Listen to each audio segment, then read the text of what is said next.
Shalom anak-anak hebat dan sahabat misioner.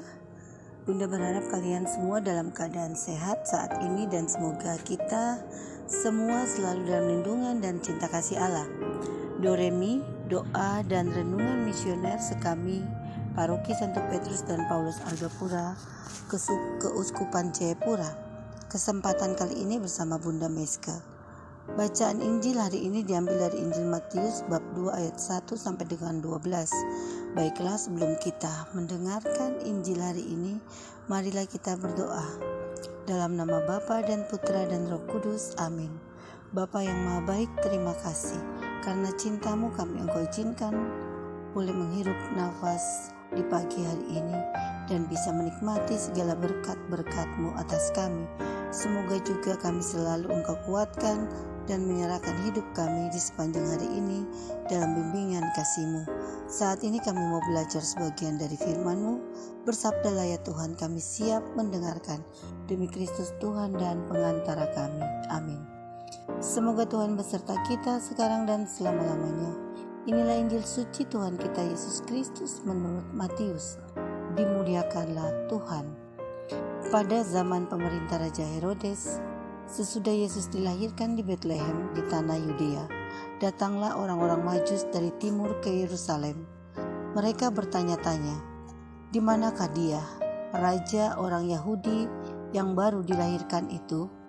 Kami telah melihat bintangnya di timur dan kami datang untuk menyembah Dia."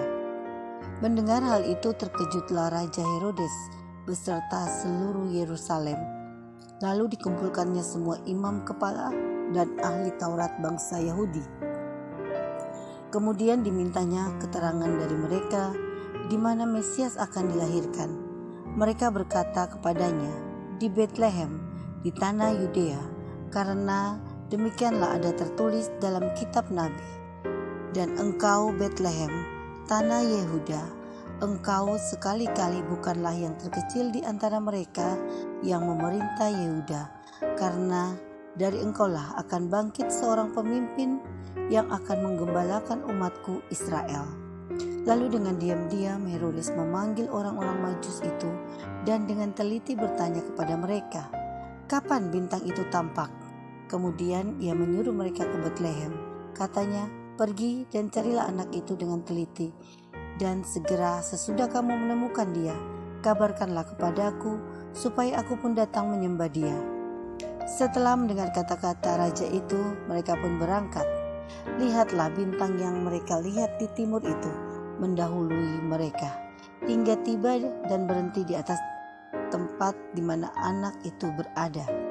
Ketika melihat bintang itu, mereka sangat bersuka cita. Mereka masuk ke dalam rumah itu dan melihat anak itu bersama Maria, ibunya. Lalu mereka sujud menyembah dia. Mereka pun membuka tempat harta bendanya dan mempersembahkan persembahan kepada anak itu, yaitu emas, dupa, dan mur.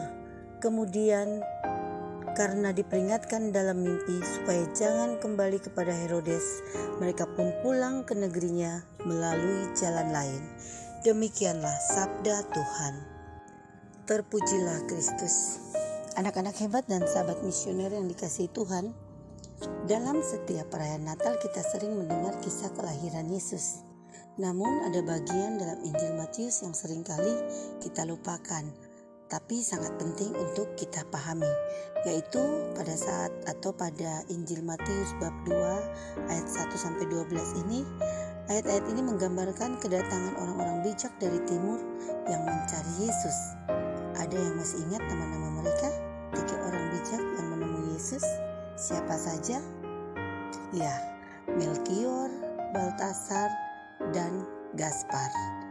Orang Majus datang karena tahu firman Allah. Cara mereka datang kepada bayi Yesus adalah dengan petunjuk dari bintang yang dikatakan begitu terang. Mengapa bintang? Dikatakan bahwa orang Majus adalah para ahli astronom. Tuhan memakai keahlian mereka untuk berkomunikasi pada saat itu. Tetapi kenapa orang Majus sangat yakin bahwa bintang yang mereka lihat itu memang bintang tanda kelahiran seorang raja? Kita harus bisa memahami bahwa orang Majus merupakan kelompok terpelajar. Tidak mungkin mereka asal ngomong atau asal menafsirkan suatu tanda bila tidak pernah mendengar berita Mesias dari orang Yahudi. Mereka hidup berdampingan dengan orang-orang Yahudi. Orang Majus juga atau 3 orang tadi dalam melakukan perjalanan dari negeri mereka, tentu kita tahu akan memakan waktu dan jarak tempuh yang sangat jauh. Mereka harus melewati berbagai macam situasi dan kondisi yang tentunya bisa membahayakan diri mereka. Setelah sampai di Bethlehem, bintang memimpin perjalanan mereka berhenti tepat di atas tempat kelahiran bayi Yesus. Maka mereka pun mengumumkan bahwa karena tujuan untuk bertemu dan menyembah Raja baru akan terlaksana. Sikap mereka ini sangat bertolak belakang dengan Raja Herodes. Raja Herodes dipenuhi rasa ketakutan dan kebencian akan berita kelahiran Yesus. Sebaliknya, orang Majus merasakan kegembiraan dan kedamaian. Maka masuklah mereka ke dalam tempat Yesus dan langsung menyembahnya. Penyembahan yang dilakukan mereka karena mereka yakin dan percaya bahwa Yesus merupakan Raja di atas segala raja. Bintang yang menjadi petunjuk dan menuntun mereka untuk bertemu dengan bayi Yesus merupakan bentuk nyata dari penyertaan Tuhan selama perjalanan mereka. Orang Majus memberikan persembahan berupa emas, melambangkan kekayaan dan biasanya dijadikan persembahan untuk para raja-raja. Kemenyan atau dupa digunakan untuk acara keagamaan, dan mur bahan yang digunakan untuk pewangian. Pada saat itu ketiga benda tersebut merupakan benda langka yang memiliki harga yang sangat mahal. Pemberian tersebut menandakan bahwa orang Majus memberikan hal terbaik yang mereka punya ketika bertemu Yesus. Setelah bertemu dengan Yesus, apa yang dilakukan oleh orang Majus? Setelah orang-orang Majus bertemu dengan Yesus, mereka pulang ke negeri asal mereka dengan menggunakan jalan lain tanpa menuruti perintah Raja Herodes. Sebab Tuhan tahu niat Herodes, yaitu membunuh bayi Yesus, bukan untuk menyembahnya.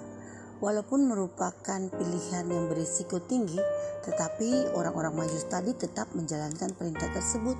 Orang-orang Majus ini yakin dan percaya akan penyertaan Tuhan demi keselamatan mereka. Setelah kepulangan ke negeri asal mereka, kisah orang-orang Majus tidak dijelaskan lagi oleh Alkitab. Dengan pengalaman perjalanan untuk bertemu dengan Yesus, melakukan penyembahan dan memberikan persembahan, dari hal ini bisa kita ambil kesimpulan bahwa orang-orang Majus menjadi percaya dan mungkin saja membawa Injil Tuhan ke negeri mereka. Cerita lain, ada seorang anak bernama Bintang yang setiap hari selalu menyisihkan uang jajan dan uang maksimnya saat pulang sekolah untuk ditabung atau disimpan dalam celengan kecilnya. Walaupun terkadang dia harus pulang ke rumahnya dengan berjalan kaki, dia menabung karena ingin membeli sesuatu yang dia perlukan. Anak-anak dan sahabat misioner, di saat tabungannya sudah mulai penuh, dia melihat kalau mamanya membutuhkan uang untuk sesuatu hal yang lebih penting daripada keinginan yang akan dibeli atau yang sudah diinginkan. Dengan ikhlas si Bintang membawa celengannya itu dan menyerahkan kepada mamanya. Mamanya tentu sangat terharu dan bersyukur pada Tuhan karena anaknya punya hati yang luar biasa, dipenuhi dengan cinta kasih. Mau tahu selanjutnya? Uang hasil tabungannya malah dapat memenuhi apa yang diperlukan mamanya, dan sekaligus si Bintang tadi bisa membeli apa yang dia rindukan. Luar biasa kan? Tuhan menjawab 2 sekaligus kebutuhan mereka. Nah, dari kisah orang Majus ini dan cerita anak yang bernama Bintang, sebagai orang percaya kita tidak boleh khawatir ataupun takut atas penyertaan Tuhan dalam perjalanan hidup kita. Mungkin kita sering dihadapkan pada pilihan yang membuat kita berat memilih dan meragukan apa hal tersebut benar di mata Tuhan atau memang semata-mata hanya ingin kita berada di zona yang nyaman tanpa memikirkan konsekuensi dari Allah itu sendiri. Marilah kita terus bertumbuh dalam iman dan kepercayaan serta menyerahkan keputusan-keputusan hidup kita hanya kepada Tuhan. Jangan lupa selalu bersyukur dan melakukan yang terbaik yang bisa kita lakukan. Amin. Marilah bersama kita berdoa, doa anak misioner.